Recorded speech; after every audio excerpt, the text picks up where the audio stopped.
Mas o mundo também tem coisas boas. E eu vou dizer para vocês que tem dois tipos de seres humanos que andam sobre a Terra: os seres rasos e os seres raros. Só mudar um R e um S você já muda todo o sentido. Os seres rasos, como a própria palavra diz, são pessoas de horizonte baixo. São pessoas que enxergam até onde os olhos alcançam e estão muito presas ao chão.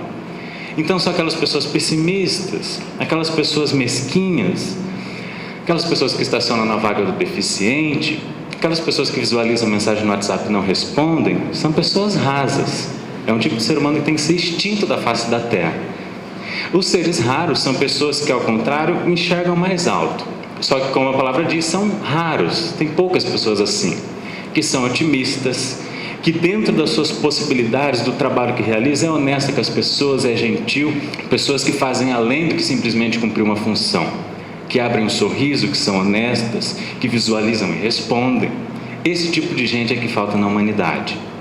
E tem uma pessoa que eu fiquei conhecendo no ano de 2016, no final de 2014, e no meio daquele monte de lixo eu encontrei uma flor. A notícia dizia o seguinte: assistente social gaúcha completa 102 anos de idade. Aí eu achei interessante, mas aí eu fui ler a matéria porque tinha algo mais especial ali na história dessa mulher do que simplesmente completar 102 anos. Entrei e li a matéria. O nome da mulher era Maria Ribeiro Tavares. Ela morava na cidade de Pelotas, no Rio Grande do Sul. Ela se formou em assistência social e, de acordo com as pesquisas e estudos que ela fez, ela chegou à seguinte conclusão: não existem pessoas irrecuperáveis, existem métodos inadequados. E olha só o que ela fez. Foi até um presídio que tinha próximo dela, conversou com o delegado. Pela formação dela, ela poderia fazer isso, exercer isso. Ela abriu uma instituição, e olha como ela estava além do seu tempo. Ela abriu um perfil de instituição que foi ser reconhecida muitos anos depois. Ela já tinha um pensamento vanguardista de entender a necessidade daquela instituição.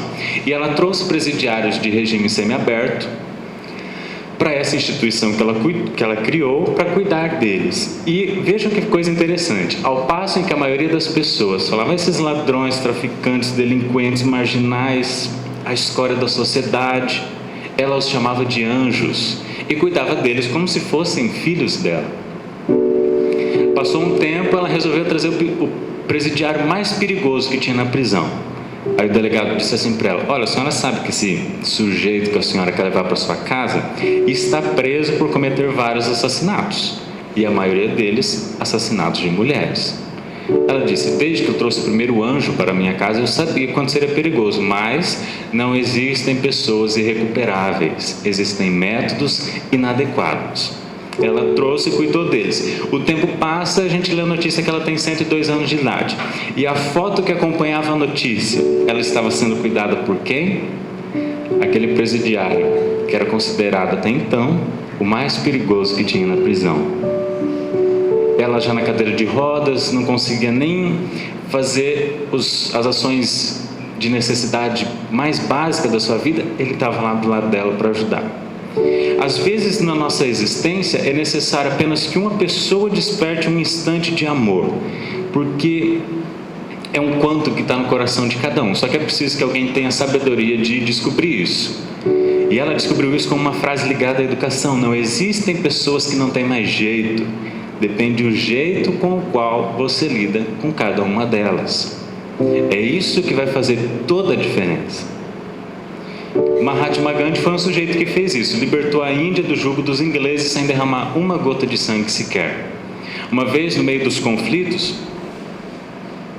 chega alguns dos discípulos e diz assim para ele: mestre, nós encontramos o acampamento de alguns dos soldados ingleses.